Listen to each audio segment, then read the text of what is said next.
It's New Brew Thursday! Woo! None of you are screaming, because I forgot to tell you that we scream at the beginning. So, woo! Yeah, there you go. And, no, it's good. We're gonna go with it. We're gonna go with it. I like it. So we're out here in front of Falling Rock. This is GABF weekend. It's the most intense weekend in the United States ever, especially for beer drinkers. If you're a beer drinker, yes. We're with Chris Black, who is the owner of Falling Rock and probably the coolest bar owner ever. So, and PJ Hoberman from Denver Off the Wagon. So it's like a Denver fest. Cheers. And what are we drinking? We're drinking a little Rogue Chateau Wet Hop 2012. Right, because you guys are having a Rogue event right now. Yep, we just tapped it a couple of minutes ago, so I thought it's tasty, it's hoppy, tasty let's and go for delicious. it. Right on, cheers. Drink it. So it's timely.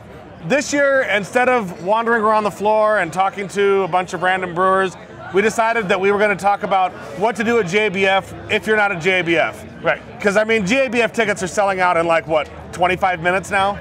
It's insane. Yeah, it's damn near impossible to get tickets unless you're just refreshing constantly. So, but I mean, Denver this weekend is so off the rails as far as off the wagon, you mentioned. Yeah, shit that's going on and Maybe after parties and everything. I mean, it's crazy. And so Falling Rock is typically the hub of GABF. This is, people get off their plane, they get in a cab, they come straight here. They don't even go to hotels. Like, there's just people with their bags. Like, what? Like, what did you say, Pete? There's no beer at the hotel. Right? Like, we've had a couple of brewers who actually like overnighted here, kind of scared the crew that was cleaning up. That was kind of good. Nice. Yeah, totally. But, so, talk about a couple of the events that are happening here at Falling Rock this weekend. Well, I mean, we started out 15 years ago. This is our 16th GABF, and nobody was really doing anything around Great American Beer Festival, which was one of the reasons why I wanted to do something here. And so we started doing events. We do a kickoff event on Monday. That's the Monday before Great American Beer Festival at 5 o'clock. We tap into about 10, 12 beers that are really special and get the whole week started. Right on. Things that are still left, I mean, we just did this Rogue event. We've got a couple other things going on. We have Oscar Blues, and then followed up by Sun King tonight. Because they did a collaborative beer called Shaka, so we're going to start off doing some Oscar Blues beers. Then about 45 minutes later, we'll kick off their little collaborative beer called Shaka. And then we'll roll into the Sun King beers, which they're not available in this market. So we've been talking for about a year and a half about them coming out here and just doing some parties during the beer festival. So we're doing that. We're doing a thing just like that with Green Flash and Cigar City tomorrow during the day. We're doing that at like 3 o'clock, 3:30, and 4 o'clock with their collaborative beers. But one of our signature events is definitely noon on Friday, and it's called Kill a Keg, even though they don't like the name so much, but I like it. It's called Kill a Keg, and we were noticing. Is it like a piñata? Do you hang it up and people just whack it with a stick? No. But actually, what we do is we take a keg of beer. I really particularly like wet hopped beers. I mean, because they're very temporal. They're only around for a short period of time, so you got to get them right now. You have to enjoy them right now. And so one of the first ones that was out there was the Harvest Ale from Sierra Nevada. And we would tap into it, and it would it'd run out pretty quickly. And this is a half barrel. It's 15.5 gallons of beer. And it was. I thought, you know what? I wonder how long it would take to pour a 15-gallon keg if we were really trying to pour it fast. Right. So we started off, and then we were doing like 15 minutes, and then it was all of a sudden it was like 12 minutes, and then 10 minutes, and we just last year did 9 minutes and 39 seconds. Nice. Do you close the top at all? No. Okay. Yeah, you just open it up and glasses one just time. go underneath it. And the way that this works is it's one keg, one faucet, and one person pouring the beer. I bet he loves that 9 minutes. Well, that's me. Yeah, nice. Okay. And I have a little bit of I have to have a little help because literally I'm pouring a 16-ounce pint of beer in 3.5 seconds.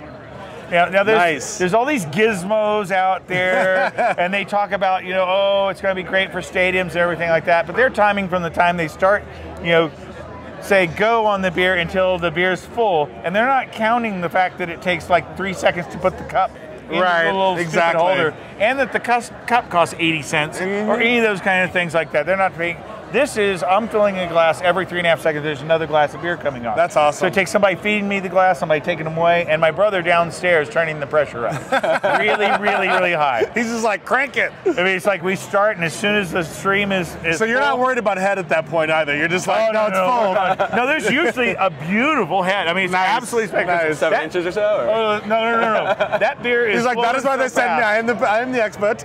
Yeah, I mean, it's literally, the beer's flowing kind of fast, so it'll kick up just a really nice little head in there if you keep it going steady. But the thing is, there's no way that you can shut it off and restart it. Right. Because it's just going to be an explosion. So that's a really fun event. Nice. And then the other thing that we do is every year at the end, after the session's over, after the Great American Beer Festival is officially over with, the very last one we do is one with New Belgium. Okay. And we do something out of their the fooders, something weird, something experimental. A lot of times it's usually love. And love is just literally they go up to a barrel, they open it up, pour some into a keg, and then no filters, no nothing, and then they just hook it up to some CO2, give it a little bit of carbonation, and bring it along. It's gross how awesome it is. Yeah, I know, right? I know. It's completely amazing. Muddy at the bottom. Yeah, so crazy. PJ, now as far as the rest of Denver, you guys cover that. Try to. So a lot like, going on here. Yeah, like I know tonight at midnight is the Avery's midnight brunch that they do at Euclid Hall. You guys have stuff going on at Star Bar. Yeah, so Star Bar alone this year set that up. They've got a ton of events. Was it tomorrow night? They're having an Avery hardcore and softcore party. So it's kind of like porn. It's specifically about porn. Yeah. Nice. Nice. Beer porn. Yeah. Well, is it beer porn or is it beer and porn? Both. Nice. So it's the Avery's hardcore stuff, like all their crazy sours and all that. Their softcore stuff, like White Rascal and those like core beers. And then there's a rumor that Skin and Max will be on TV. And should be a nice tame party. Nice. So also, some titties, a little bit of ass, whatevs. Yeah, beer, yeah. Not necessarily safe for work, but safe for GABF. Right. Yeah. One of the coolest events going on this week is tomorrow, early afternoon with Avery. It's starts here actually. It's the Avery. It's so many words. It's Avery Pucker Up Poker Pedal Run. Nice. And we're helping them sponsor that. So it starts here. About 100 people will show up here. Get 4-ounce pour of, what are you guys pouring for it? I think we're Sweet Generis. I think that's what it is. Yeah. So some of the rarest beers Avery's ever made, and a 6-ounce pour of core product. And you get a poker card. Then everyone gets on their bikes, goes to one of 3 other bars. You do all 3 bars of those, and then everyone collides at Star Bar afterwards. Right. So you've had 5 bars with 5 4-ounce pours of crazy beer, 5 6-ounce pours of core beer, 5 poker cards. At the end, best hand wins prizes. Nice. Yeah, so that's tomorrow afternoon. So not only do you have to be able to get there on your bike without passing out from all the crazy beer you're falling drinking, over, yeah. but you get to cards, and that's really freaking cool. And that's it ends, awesome. and you have a half an hour, and then it's the Friday festival session. And if you're not local to Denver, there's bike rentals everywhere. So I mean, you can totally participate. We in actually rode that here today. Yeah, B-Cycle is awesome. Yeah. So I mean, that's the other thing I love about downtown Denver is that you don't necessarily need a car. No. There's bike rentals, there's pedicabs, there's normal cabs. Uber's here now too. You could. I mean, right where we're standing, there's what, 15 bars within 3 blocks of here. Oh, within a block of here. Yeah, I mean, block alone has 15. it's crazy. I mean, there's so much good beer right here. Denver is an amazing town. Yeah. Saturday night here at Falling Rock in the basement is a tradition as well with Dr. Bill's rare beer tasting. Right. And so we're going to go ahead and go to that, and we're going to do 5 minutes with that. So go. So we're down in the basement of the Falling Rock. We're about, 20-30 minutes away from starting probably one of the most epic bottle share rare beer tastings that you'll find at GABF while you're here. Oh yeah, this is something I've been doing for 14 years. This is my 24th GABF, and for the last 14 years I've been doing these bottle things. My master pairings for today, by the way, is take 100 sweaty beer geeks and 100 different fabulous beers, put them together for 3 hours, and you have a good time. That's the pairing. How many beers are you going to be pairing? How many beers are you going to be pouring tonight? I'm going to be pouring 2 beers every 4 minutes for 3 hours. You can do the math. All right. And this is one of those events that's kind of off the radar. It's one of those things you kind of have to know about.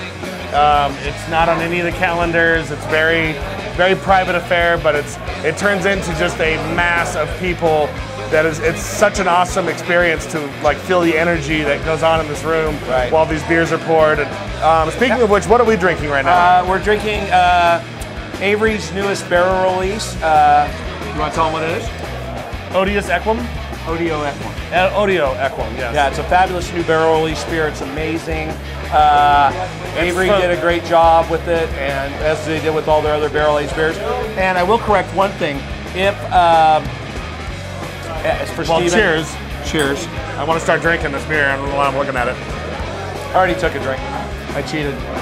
It's been a long 4 days. Yes, anyways, if you are interested in doing this event, I usually post it on Right Beer and Beer Advocate on the event calendar. So if it sounds like something fun you want to do next year at GABF, you can check it out there, sign up, and then you just come on down and have a good time with us. It's going to be fun. I'm sure John will be doing some photos and maybe a little video during it so you can see the crush of humanity that's down here and how fun everybody's doing.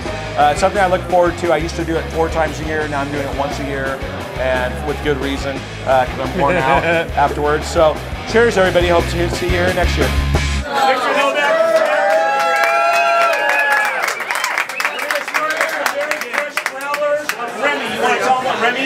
Remy's bourbon barrel aged Imperial Russian Stout. We won silver in 2010. 8 months in Heaven Hill bourbon barrels. It's a single barrel. A lot of marshmallow, coconut, and vanilla.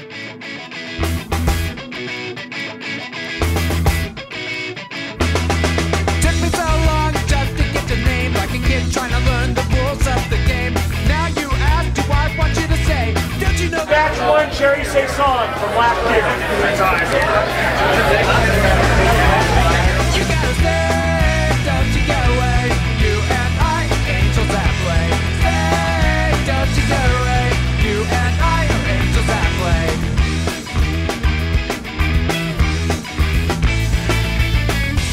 Ultimately, with GABF, it's about the festival. Everybody goes to the festival at least a night or whatever, if they can. But like I said before, one of the things we wanted to really promote is that Denver is such a crazy beer town. And you guys do so much stuff for this. I mean, there's block parties. I mean, I know Spaten puts a tent up on one of the streets, and they do like a big German party. There's a and big Oktoberfest if you walk from here, and so there's a whole ton of shit happening. And if you can't go to GABF, come to Denver anyway. It's fine. I mean, our calendar alone this week, and I missed probably a quarter of the events, has 180 events this week. Right. I mean, beer tapping. You alone. We have like 30, I think we have 31, something like that. Yeah. Do you sleep at all this next 4 days? Not very much. Yeah. I average about 4 hours. Nice. It's really tough. And Which is why we got you the first day, because by Saturday it'd been like, first? Yeah, shit's going on, whatever, fuck you. We're in the middle of this one. I start, I mean, you know, my planning's year round. I'm traveling, I'm setting up things. But the other thing is, I'm going for about 10 days. Wow.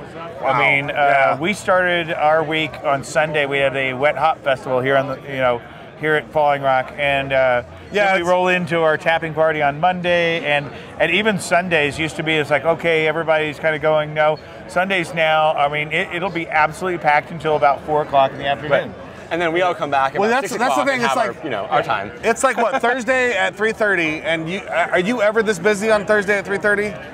No. The only other time would be like an opening day of baseball. Kind of stuff. Yeah, exactly. So I mean, it's just, and then tonight after the festival, this place will be wall to wall people. Yes. Like if you're gonna come to Falling Rock after the festival, leave the festival a little bit early, and then over here. That's right. Otherwise, you're not gonna have a table or anything. In the back door. But it's I mean, even as crowded as it is, I know people look at it, they're like, oh, whatever. It's so much fun. Like, you meet everybody here. Like, you run into your favorite brewers, your favorite beer bloggers, everything is here. Like, it's so much fun. And I really, honestly, like, come to Denver this week. Like, it's crazy. And even if you're not going to come to Denver this week, if you're going to come to Denver, check out Denver Off the Web, because you guys, you're not working just this week, right? We're working harder this week than normal. But we actually announced today we're throwing our own beer festival in December. Nice. December 15th is called Denver Beer Festivus. A festival for the rest of us. A Festivus for the rest of us. Every brewery invited has a Denver address, which there are 24 of now. Nice. Yeah, 8 more since last GABF. Yep. Awesome. So it's going to be a party for sure. And where is that going to be at? A building called the McNichols Building. It's a city-owned, city-operated building. over at Civic Center Park. Okay. Beautiful, beautiful old building, just renovated. Opens this week, I think. Nice. So, yeah. Denver is one of my favorite beer towns. It's my favorite.